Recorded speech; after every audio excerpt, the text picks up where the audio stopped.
Bay West Church meets at 100 Emerson Road in Palm Bay at 11 a.m. on Sundays. We're glad you decided to check us out. God has a specific message of hope for your life and mine today. So listen up.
We had an awesome time last Friday. Cool.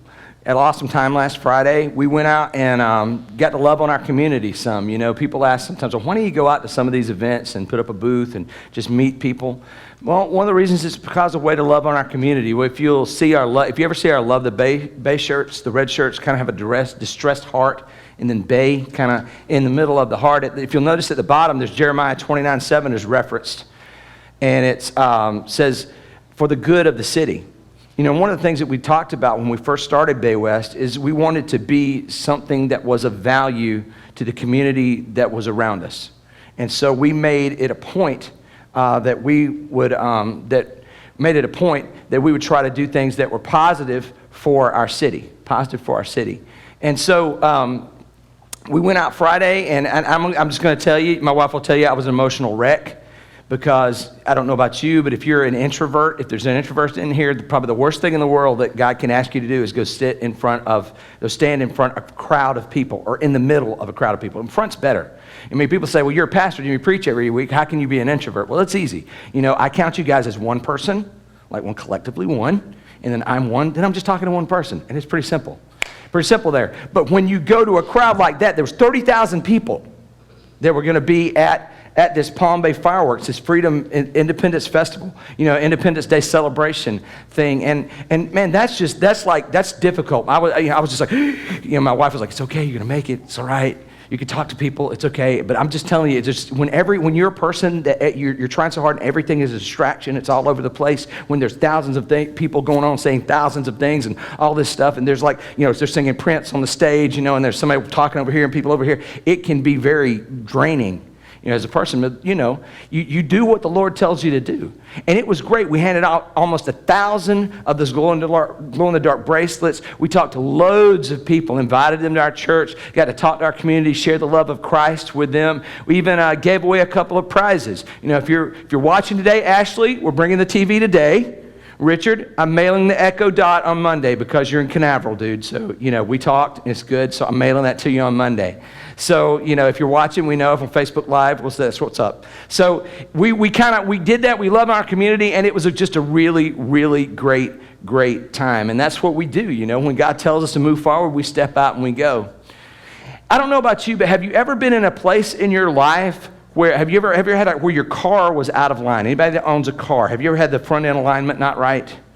You see that? Yeah, that's a bum. That's a terrible place to be, right? Your front end's out of line, you know it because you're driving down the road and your steering wheel's just doing this number right here, or it's trying to drag off to one side or the other. You know, what you notice is because what you're talking about is the wheels on your car, they have to be perfectly aligned, all in the same way so that they roll together. And what can happen is you can hit a curb or hit something, and your car wheels can get slightly out of line, and then it causes problems with the way your car drives. You don't realize that your car is a technological marvel until you get your tires out of line. And then you figure out how difficult it is, because they can be out of line just a very little bit, and it can cause a lot of problem. When they drive down the road, you'll notice if your wheels are wearing on one wheel, and you're seeing all these symptoms and stuff, it'll wear your tires out quicker. It'll cost you money. You'll have to replace it. Of course, you have to get that fixed. You know, if you're driving your car and it's out of line, you need to get it fixed. If you know that and you're under the sound of my voice, stop procrastinating, take it to a shop, get it fixed, because it will damage your car. You know, and the truth is that we can get like that in our personal lives. Will you realize that or not? Where you're driving along and how you notice it is you can be out of alignment with God in a lot of ways, because you can be driving down the road, things that should be smooth are very difficult. They're rough. You know, you're bouncing. You're always pulling to one side or the other. You know, you notice things in your life seems to be tearing up a little bit more than they should. You know, and you realize that your life may be out of line with God. You know, some of us don't even have a relationship with God. And I equate that to the car analogy of your wheels are turned all the way to the right. They're completely 45 degrees from the road, and you're just trying to drive down the road. That's your life right there. And what's sad is there's people who don't know Jesus, and they don't have Jesus in their life, and their life is continually like that. It's continually, and they've just come to accept it. That's the worst part. So they don't think it can be any better. Life is just continually like this, and the tires blow out, and something breaks down, and it's always in life, it's such a struggle, and it's so hard. You know, and the truth is they're out of line completely with God. But even as we are Christians, we are in line with God. We agree with Christ, but we can get a little bit out of alignment with who He is, and it can be difficult for us to live for Him. There's a story in the New Testament. There's loads of stories in the New Testament. I always say that. There's a story in the New Testament that talks about this. Isn't it amazing how that is? You know, you go to the Bible and there's always a story that talks about your issues. Okay, there's a great story. It's very kind of it's preached a lot, but I don't think it's preached in this specific sense as much.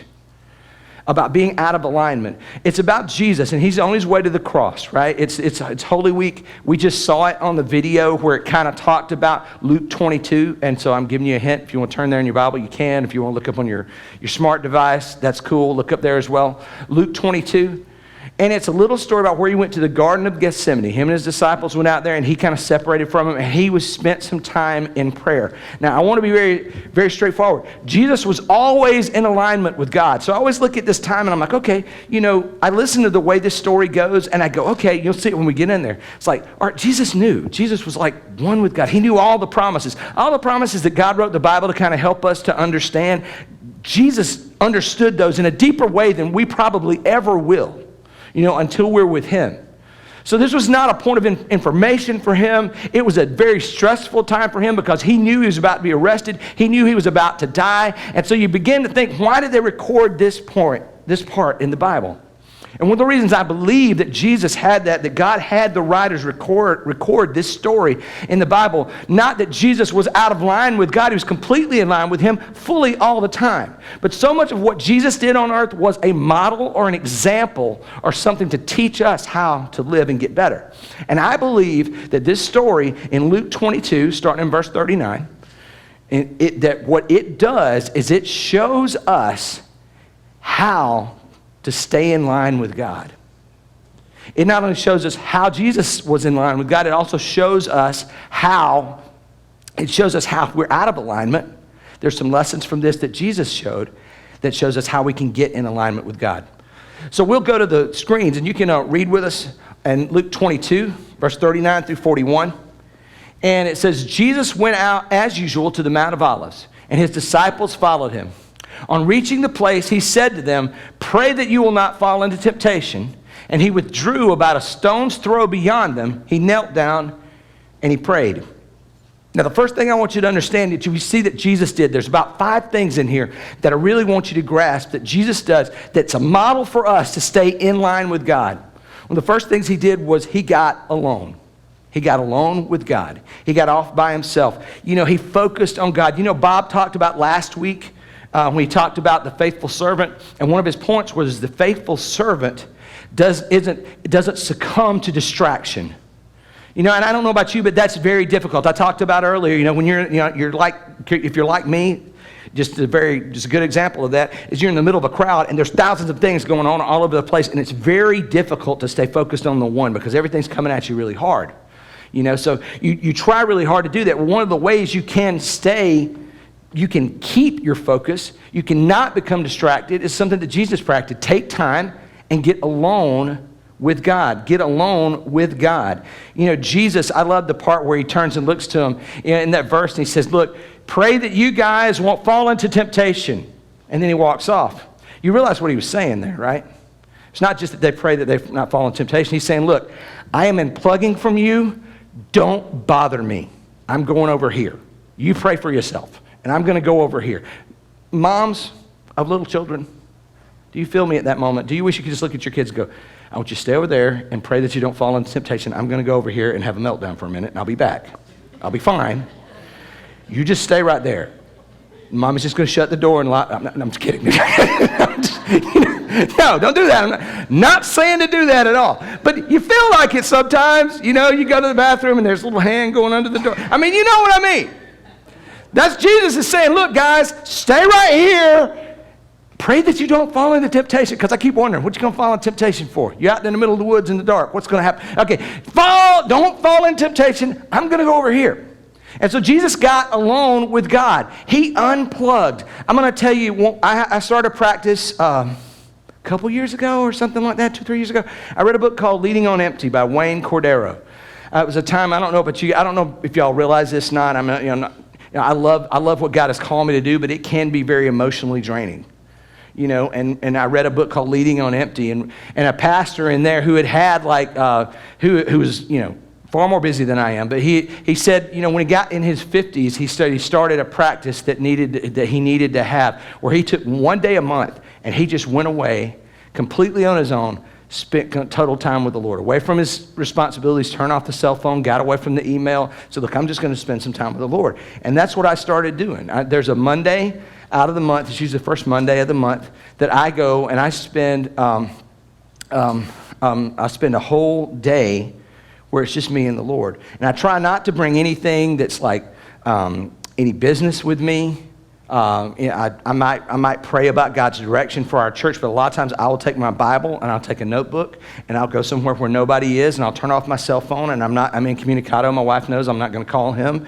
You know, if you guys call me, I love you, but unless it's an emergency, I'll let it go to voicemail, and then I'll listen to it to make sure it's not an emergency. But if it's not, I'm just going to keep on rolling, and I'll get back with you later, kind of what I do, because I want to spend some specific time devoted to God. And that's been a wonderful practice for me to completely unplug. And because the truth is when you look at it, that's what Jesus did a lot of the times when things got tough. When Jesus had a stressful day, he didn't try to get a great night's sleep the night before. He would sacrifice sleep to go off alone and be with God in prayer. You know, and I think that's an overlooked part of Jesus' life that we don't think about as much. We don't realize how much time, we think, I got to get rested, I got to have a good meal. No, you know, the most important thing you can do is spend time with God, especially if you have something tough coming up that's going to require a lot of you. You know, is the more exposure you have to God, more direct exposure, more intense exposure that you have to get yourself in line for what's coming. You know, and that's something that we have to have in our life. And I want to ask you this. I mean, how often do you unplug and simply focus on God? I mean, I hope there's a time every day that you do that. A great time to do it is in the morning when you first get up. You know, I don't roll out of the bed until I flip over and there's my iPad right there, and I flip that on, and I've got my daily Bible reading stuff, and I'm in prayer, and I'm reading before my feet hit the floor. You know, that's a great way, because I'll tell you, I don't know about you, but sometimes I wake up and there's problems in life and there's people with struggles and stuff, and I wake up with anxiety about it in the morning. I'm going, oh no, what am I going to, you know, and you can feel that type of tension in your life. One of the great alleviators of that is when I sit down and I start the day, I go to God's Word and I listen to what God has to say to me first, and He can kind of talk me down. Talk me down off the ledge. But it kind of, not really, but you know, literally, you know, that figure of speech where you're just like, and He kind of, whoa, Jim, it's not that bad. I've been doing this for millions, for thousands of years. I got you. You know, I'm eternal. You know, I've seen it all. You're okay. You know, nothing's going crazy. So He pulls me back down, and I start out my day that way. I believe that's important to start out your day. I think you start with a good foundation. You know, your day's going to be better, you know, than it was if you didn't. A lot of times we start out with the problems and we save God for the end of the day, and He gets, right before we go to sleep, oh yeah, that was great. I wish I had learned that from your Word, because I needed that at 10 o'clock this morning. So I would say, Spend your time with God every day, but spend it in the morning. But how often do you unplug? And when you do that, cut off the phone, cut off the notifications, cut off the Facebook, cut off the Twitter stuff, Instagram, Snapchat, whatever it is with you, phone, ringer, silent, not vibrate, but silent, over, down, whatever it is. You know, a lot of you guys, you got phones. I don't know if you know Android, you can turn it over. And you can set a setting where it just turns it over and it's face down. It won't say anything. That's a good plan. Turn it over, turn it down, put it away. Spend time with God and focus on Him. Get ready for the day that is at hand, because that's the battle that you're facing. But not only did Jesus get alone with God, He knelt down. Now, that's more than just a position. You know, in ancient times, and we still see it, when people approach royalty, they will kneel. You know, there's some customs in some cultures where your head isn't higher than the king. You know, you recognize, and the reason you kneel, it's kind of like the spiritual yield. It's kind of what Jesus was doing when He was kneeling down. It's kind of a spiritual tap out. I recognize who you are. You know, I yield to you. When you kneel before someone, you recognize they have the upper hand. You know, you kind of do that. You put yourself in a subservient position to Him. When people kneel before a king in olden times, they're recognizing who I'm approaching. This is a position that is greater than I, with more authority than I do. And so I am submitting to this when I get there. See?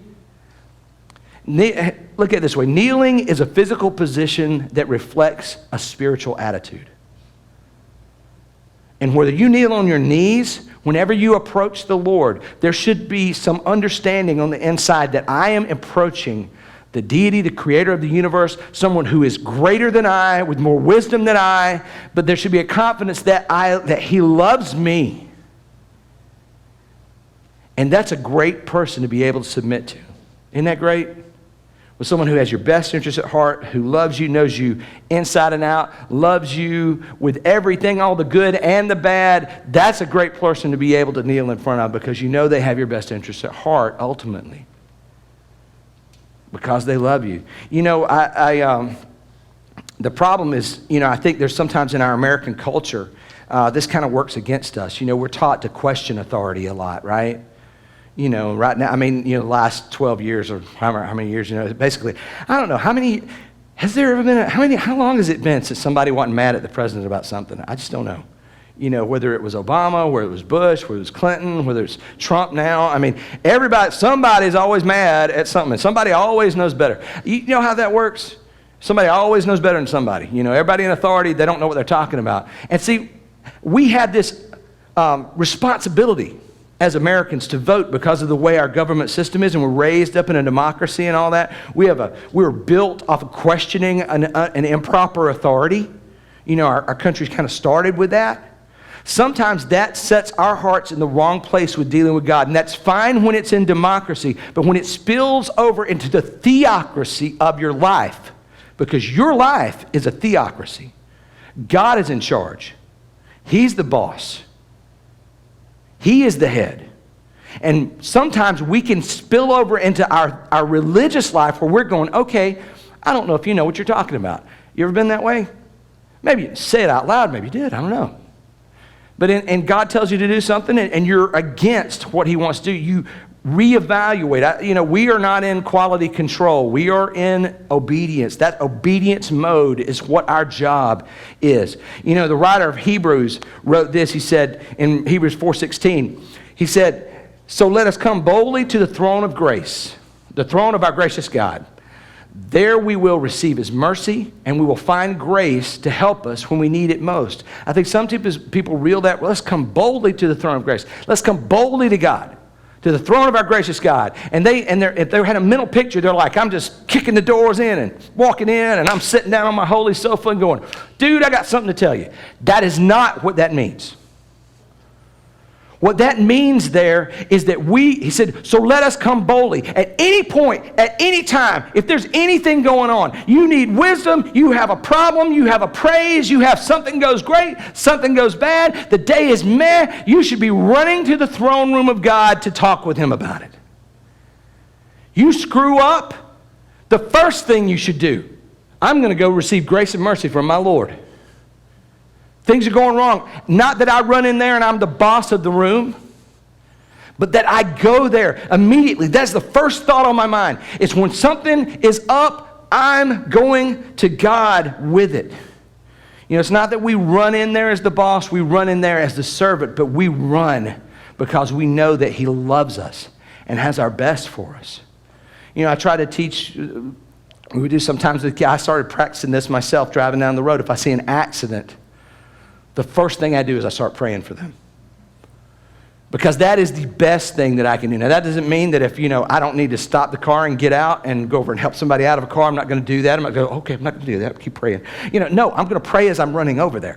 But the truth is that a lot of times I'm not in that position.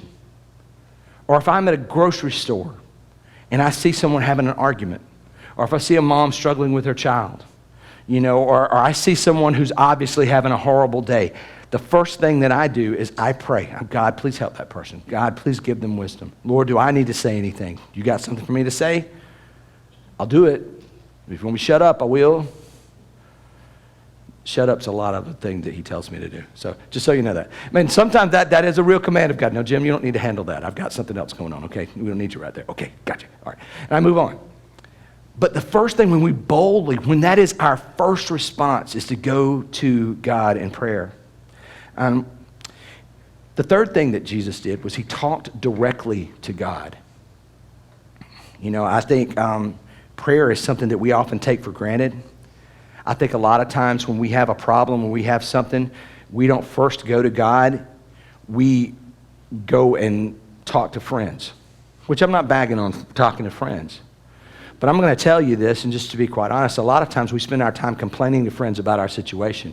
Or we get on Facebook and we vague book about it, or we fuss and whine and gripe about it, and all of that. And we call it venting, but I'll be honest with you, venting is all the way through the Psalms. Yeah, it's a biblical concept, but David vented to God. He didn't vent to everybody else. And it's because David understood something. The truth is those conversations a lot of times are net negative conversations. Because you're complaining to someone who can't do anything about it. You're just spreading your frustration to them. When you go to the Lord is the only one who can actually do something about it. Even if you find somebody, if there's a person who is the source of your problem, and you go to them and you say, I'm just going to tell them what it is. You know what? Their heart has to move to do something different about what to fix it, right? So you can go and you can complain all the day long. I know, man, my mom, there's times I would be doing things that were wrong, as a kid, and she would tell me, I would go, okay, Ma, yeah, you got it. And I'd go off and do whatever I was going to do anyway. When my heart changed is when the Lord got a hold of my heart and he changed how I felt, and he moved me to do what needed to be done. Of course, I realized my mom was praying for me a whole lot when I was growing up. And I think that was what affected me probably the most as a young man, is the prayers of my mom. Because she went to the boss.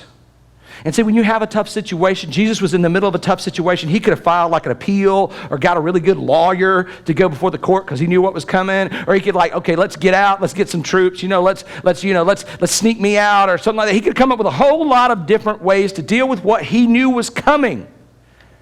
But he decided to go to the one person who could have sway over the whole situation, and he went directly to God. Are you talking directly to God about the things that bother you? Do you bring it there first, or is there a group of friends, and I'm going to fuss at them about it? I understand, and I'm not talking about when you go to a friend to seek wise counsel. That is biblical. When you're going to a friend saying, look, this is so tough. This is so hard. How can I do different? What can this be different? I mean, what am I need to do? Have you learned anything from God that would help me move forward? And you're expecting God to speak through them to straighten you out. That's one thing. It's another thing to go to them and I'm just going to complain and fuss and I'm going to run somebody down because they're not here. I don't have to deal with them, so I'm going to run them down and fuss at them and complain, and then I feel like I've done something. I've let off all this steam, and I walk right out. You have not done anything but delay the resolution of the conflict in your heart. Because see, here's the thing. When you pray for someone, when you pray to God, you talk directly. Sometimes he'll change them, sometimes he'll change you in the midst of it. And you'll be able to handle stuff that you were never able to handle before, or they might start acting differently than they did before, or it might be a combination of both. But until you go to God with it, The negative conversations don't change anything. When you have a problem, who do you talk to the most about it? Who do you talk to the most? And see, Jesus, when he talked to God here, you know, he got along with God. He knelt down. He submitted to God. He talked directly to God. But look at the type of prayer look at the conversation that he had. In verse 42, it says, Father, if you're willing, take this cup from me, yet not my will, but yours be done. See, the sequence of this prayer tells you a lot about the heart of the person that's praying it. You know, if you go back and if you could like roll tape on your prayer and go back and like with a clicker, you know, and study the tape of your prayer, the sequence of how you pray and what you're saying has a lot to do with how you feel when you roll to God. But you look at Jesus, what he said first, Father, if you are willing. That's not a cop-out. That's a recognition of who the authority and who the most important person in the room is. And I'm going to tell you, there are things that go on in my life that are tough. You know, there's things that go on in your life that are tough. The hardest part for me is when I go to God and I say, look, this bothers me. This is frustrating to me. This is difficult for me. But I have to realize that, you know what? Difficulty may be part of the plan he's got for me. There may be some things that need to get knocked off a gym to honor God better. And that can only happen through difficulty. And that has to be that way. And what Jesus is saying, he knows what's coming. He said, Father, if you're willing, I acknowledge that you're authority. I am giving a request to you, God. If you're willing, Daddy, before I ask this, I only want what I'm about to ask if you think it's the best. You should incorporate that in your prayer life. Because I want to tell you something. You and I, if you're like me, I think I know a lot more than I do sometimes with God. Well, God, we just need to fix this, and we just do this right here, and I'll give you the plan about how that's supposed to work. And God's like, no, it won't work like you're saying it is. I heard somebody tell me one time, when you go to the mechanic, you take your car to the mechanic, you tell him what's going on, you don't tell him how to fix it. A friend of mine told me one time, who's a mechanic, he said, somebody comes into my shop, and they say, oh, well, here's the problem, just fix that. He'll say, okay, I'll fix that. And if it didn't fix it, then they bring it back. Because he's like, you told me to fix that. You didn't tell me to diagnose the problem. A lot of times we think we know more than we do. We need to just submit to God and say, look, whatever your plan is, here's what I think and I would like, God. But I trust you. I know who you are. I recognize your authority. And if you've got something best or better, I don't care what it is, I'll take it. That's what Jesus did. Look, if you're willing, here's my request. That's what he did. He presented his request to God. He said, look, if you're willing, take this cup from me. Let me translate for you. I don't want to die that way. They're going to beat me. They're going to put me on a cross and spit on me, and everybody's going to make fun of me. I'm going to be up there like naked in front of my mama. I don't want to do that. If you're willing, take this cup from me. You know, I think God, tell God exactly, when you present your request, tell God exactly what the situation is like. Don't hold back. Tell him why you don't like what's going on. Tell him what you don't like about it. God is meant to be your primary venter. Do you get it? Drive out in your car, and if you want to yell and it's that bad, God help me! That is totally okay in the car. Sometimes if you drive up to a stoplight, you might see Jim over there going, but God! And you think, I need to get him out of that car. No, leave me alone. I'm in a conversation here. It's going to be for my betterment. Just be all right. I'm not going to run into anybody. It's okay. I think if we were better about that, it was easier when I was back in Alabama. We had my dad had a pretty big farm. I could go out in the woods. I could scream all I want. Nobody knew anything. God, what are you doing? I thought this, but whatever. You are God. Just help me make it through it. In other words, he presented his request to God. You know, I'll give you an example yesterday. I mean, it was funny. We were going Friday, and we got this van, right? Back in January, we got a van new to us. And it was all working when you leave the dealership. You know how that works? And like you get home with it and there's something wrong with it. Well, ours is, we got the back seats in the van. We could fold them down so I could put stuff in it. I was carrying the stuff to the Freedom Celebration on the tent and all bunch of stuff. And I get ready and I'm trying to put the seat down. And for 6 months since we got this van, we have not been able to put down one, the seat split. We can put down the 2 seat, but we can't put down the 1. And I really needed the 1 to go down because I wasn't going to get everything in the van if we didn't do that. You know, and I'm sitting there going, and finally I'm just pulling on it. I was. I mean, I was just like, you know, it's going to be, you are me, seat. That's what it's like. You know, I'm like, go, you know, and the neighbors are looking at me funny out the window. They won't come outside. Now, but anyway, so I'm pulling on the seat, right? You know, and finally I just stopped and I said, look, you want me, I don't want to go to this thing because there's 1,000 people, thousands of people. But you said go. What are you going to have to, I need some help. Can you help me with this seat? And I reached up there and I pulled the thing and it went to Praise you, Jesus. In the seat, I recognize you are God. You know.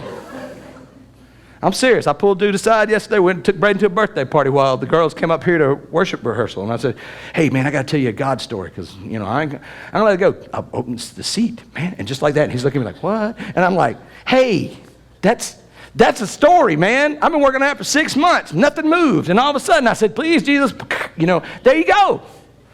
Present your request to God. Tell God what you need. See, I've been trying to struggle with that for a while. I ain't once prayed God to move that seat down. But when it did, he got involved. Because he wanted to show who he was. And he did. He showed it to me, just in a little bitty seat. What are you trying to do in your own strength today that you've not asked God to intercede in? What did you ask God to do recently? And he said, wait. And you said, that's not good enough. I'm going to go ahead and fix this on my own. Maybe you're sitting there just at whatever in your life. And you need to be waiting on God to say, God, could you intervene here? I'll sit here until you do. You want me to walk over there? Okay, I'll walk over there. Am I close? No, I'm back over here. Okay, yes. Do I need to say something right now? No, shut up. All right, I will. What do you want me to do? Sometimes we get so focused on the problem that we miss the solution. And we think the solution to the problem is really the solution. It's not. God was putting that there in our place, in our space, in our face, so that he could change something about us and reveal himself in a new and greater way to us, to encourage us, to move us forward. And we don't come submitted to a greater authority in presenting our requests to him. What are you trying to do in your own strength today? Not only that, but he submitted to what God decided. I love that. I heard a wise pastor tell me one time, he said, look, in a counseling situation, I was going to be a new youth minister.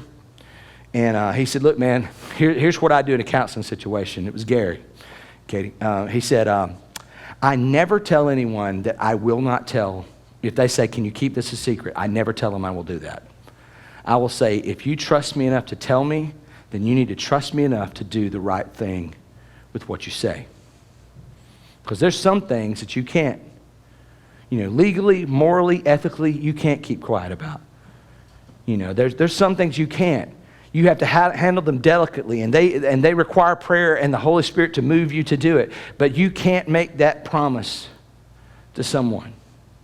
If you trust me to tell me, then you need to trust me enough to do what's right with that information. A lot of times, that's us in prayer with God. If we trust God enough to tell him about the problem, we need to trust him enough to do the right thing with the problem. And trust that what comes out of it is what he wants for us, in that what he's trying to do, how he's trying to reveal himself. There's a problem in our country, and I'm going to be honest with you, it's a problem in our church as well. And maybe you feel it out there on Facebook too, I don't know. It's like we feel like the Holy Spirit only speaks to us when we like something. Hey, there's a steak. I like steak. Thank you for calling me to that steak, Lord. Oh, my goodness. Key lime pie. I like key lime pie. God, thank you for Holy Spirit speaking me to call me to this key lime pie. I'm going to tell you something. Everything that God calls you to do, listen to me very carefully here, is not going to be something that you like. It's not going to be something that's pleasurable.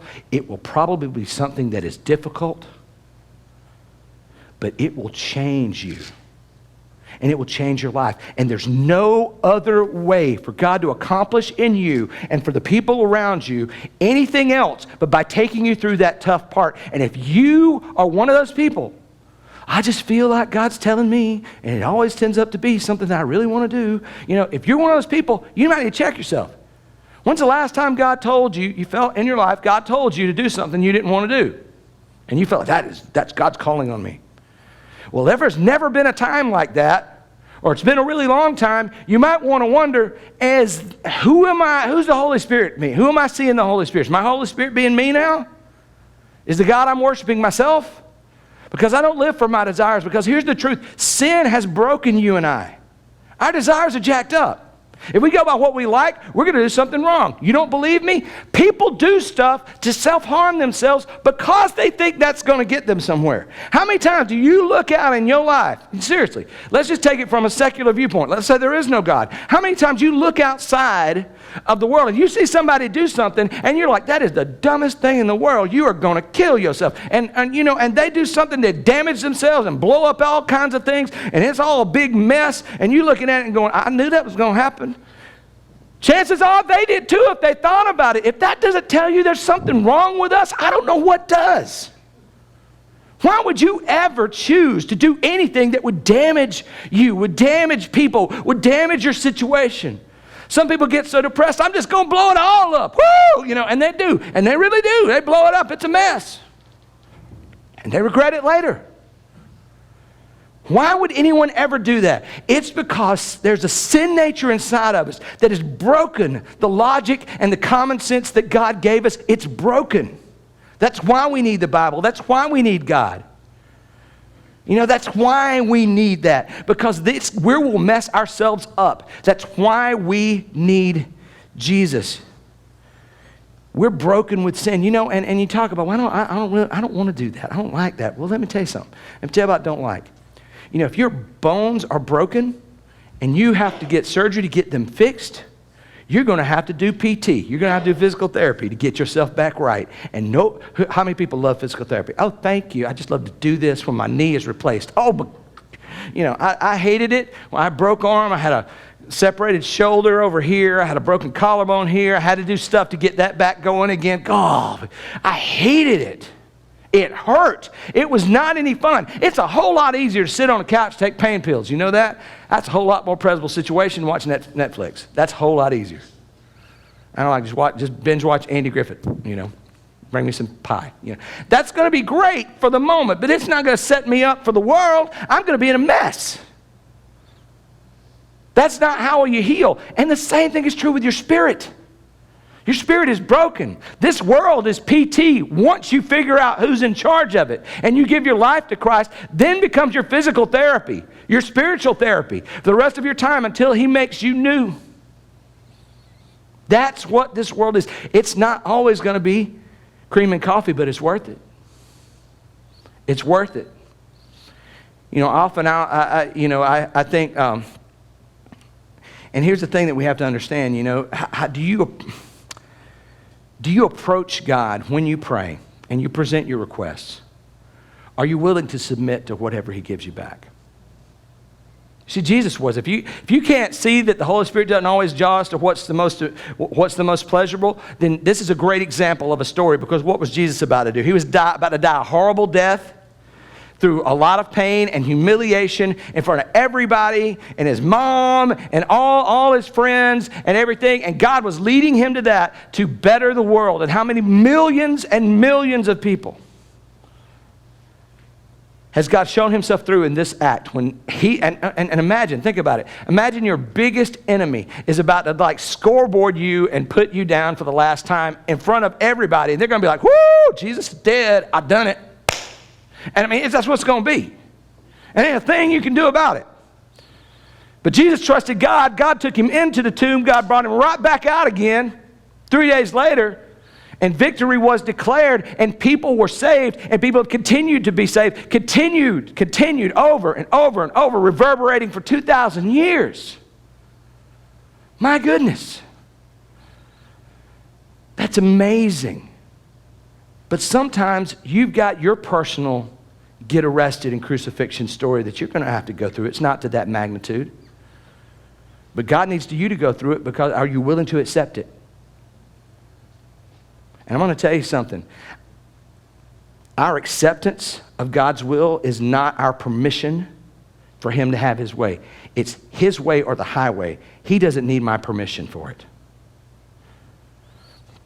You know, I think sometimes when I equate it to something like this. You know, when have you ever tried to run, like had water going, or seen a dam or something like that, or been holding against a stiff current in the sea? And it's difficult, and you're pushing against it, and you're pushing against it, and you're pushing against it. I can't take it. You know, and you're just holding against it. I'm not going to go that way. Have you ever like pushing against a wave, or waves are hitting you out at the beach, and you turn around and you just get on the wave and you ride it on in? That's how we are with God. Sometimes we're just pushing against God, pushing against God. I'm pushing against, you want me to do this? I'm not going to do it. I'm not going to do it. I'm not going to do it. And then someday, at some point, we accept it. We turn around, we roll with it. And then the power of that wave becomes our power too. When we accept God's will, when we accept what he's going to do, not my will, but yours, okay, I'm going to ride this wave in. That's what's wonderful. That's what lovely, because what you see in verse 43 is this. It said, an angel from heaven appeared to him and strengthened him. When he submitted to God, not my will, but yours, then the strength came. The strength to do the things that God wants you to do by his will don't come from within you. You don't slap yourself in the face enough times to get the adrenaline up and keep going. They come from God. They come from when you stop pushing against the wave and you turn around and experience the power of the wave. That's where it comes. Because the strength for God's will comes from the surrender to God's will in your life. And if you try to live it any other way, it's not going to work for you. You fight it, it's just going to wear you down and tear you down and overwhelm you. But when you turn around and you accept it, you find the strength to keep moving and go through the things that's necessary for you to go through. Notice I didn't say that's when you perform the perfect task. Jesus didn't do anything right there.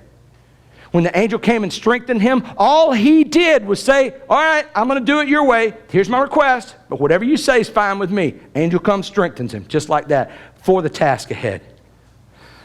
It's not being perfect. It's about the perfect submission of your heart to God. And another thing, last thing I want to share this with you. Verse 44. It says, and being in anguish, he prayed more earnestly, and his sweat was like drops of blood falling to the ground. You know, sometimes we think when we stop pushing against the current, and I'm going to turn this way, then everything's going to be cookies and rainbows. No. Submitting to God's will doesn't mean the battle is over. It means that victory is here. The battle has just started, but now you have a chance to win it for the first time. You may still have anguish in the middle of it, as Jesus did, and it was stressful anguish. His sweat, drops of blood.